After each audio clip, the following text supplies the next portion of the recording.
नमस्कार दोस्तों, good morning everyone. कैसे हैं आप सभी? आंख खुल गई कि नहीं खुली? नहीं खुली है तो ये करंट अफेयर देखने के बाद आपकी आंख जरूर खुल जाएगी, क्योंकि हम लोग बात करेंगे आज जो कल घटनाक्रम रहे इंपॉर्टेंट, उनके बारे में चर्चा करेंगे। 7 जुलाई को मनाया गया विश्व स्वाहिली भाषा दिवस। विश्व स्वाहिली भाषा दिवस जो है वो अफ्रीकन यूनियन द्वारा मान्यता प्राप्त है। अफ्रीकन यूनियन में वर्तमान समय में 55 देश हैं। इसका मुख्यालय आदिस अबाबा में है।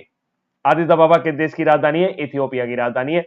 स्वाहिली भाषा अफ्रीका में बोली जाने वाली सबसे बड़ी भाषा के रूप में आप इसे कह सकते हैं, और अफ्रीकन यूनियन की ये आधिकारिक भाषा है। अफ्रीकन यूनियन को अभी हाल ही में G20 में शामिल कर दिया गया है, और इस तरीके से G20 में अब 21 संघ और देश शामिल हो गए हैं। 18वां G20 जो था वो भारत में हुआ था। वसुधैव कुटुंबकम उसकी थीम थी। G20 के कोऑर्डिनेटर रहे थे हर्षवर्धन श्रृंगला। हर्षवर्धन श्रृंगला जो है वो G20 के हमारे कोऑर्डिनेटर रहे थे।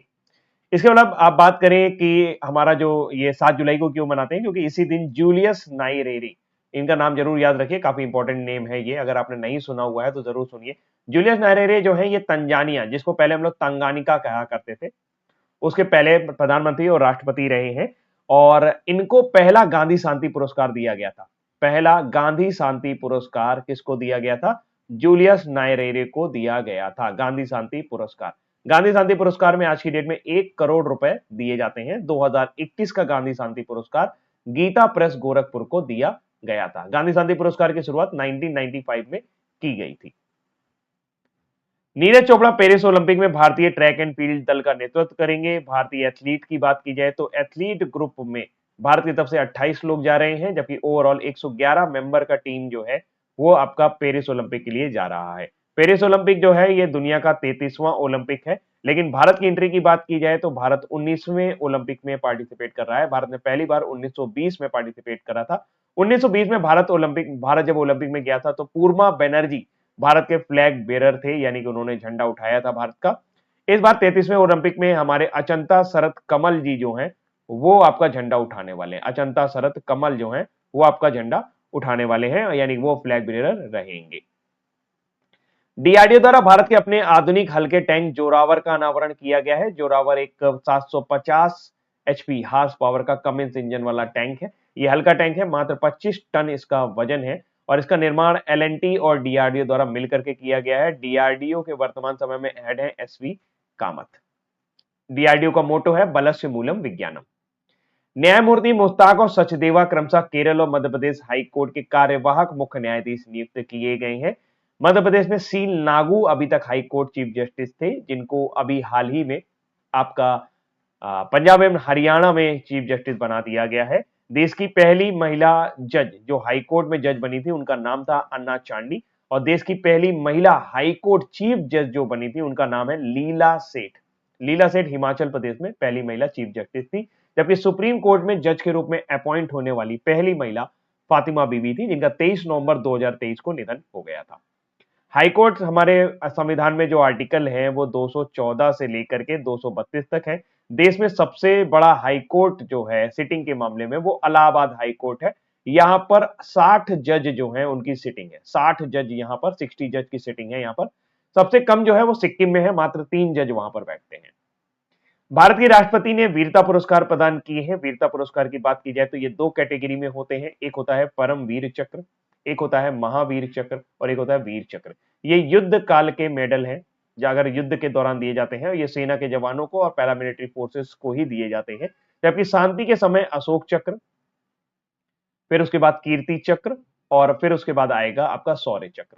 अभी हमारे राष्ट्रपति जी ने 10 कीर्ति चक्र दिए हैं और शौर्य चक्र दिए हैं 26।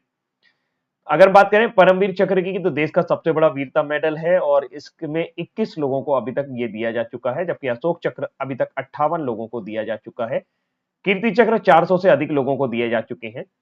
अगर हम बात करें कि अभी इन मेडल्स की शुरुआत कब से हुई है, तो इन मेडल की शुरुआत 1952 से हुई है, लेकिन इनको प्रभावी माना जाता है 15 अगस्त 1947 से, 1947 से।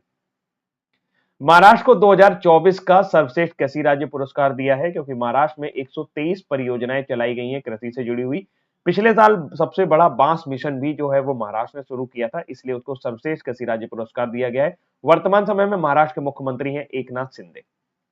संस्कृति मंत्रालय ने विश्व धरोहर समिति यानी UNESCO heritage cultural site committee की जो मीटिंग है वो 46 जो है वो भारत में 21 से लेके 31 जुलाई तक आयोजित की जाने वाली है। इसके लिए एक परियोजना का शुरू किया गया है, public art of India. Public art of India में जितने भी भारत के लोकल कलाकार हैं, उनको दिल्ली बुलाया जाएगा और वहां पर उनके प्रदर्शन को करवाया जाएगा। तो 46 कल्चरल हेरिटेज मीटिंग जो है वो भारत में होने वाली है। यूनेस्को की भारत में 42 साइट है, यूनेस्को हेरिटेज साइट भारत में। सबसे नई हेरिटेज साइट होसाला का टेम्पल है, जिसका निर्माण केतुमल्ला सेठी द्वारा करवाया गया था।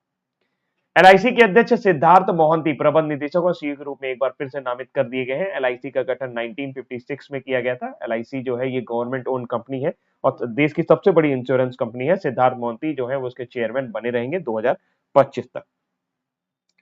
नेपाल और सीमावर्ती राज्यों में मित्र वन स्थापित करने वाली है उत्तर प्रदेश सरकार। नेपाल से सटे हुए बॉर्डर पर यूपी सरकार लगभग 35 करोड़ पेड़ लगाने का प्रावधान बना रही है और इसके लिए तैयारी कर ली गई है।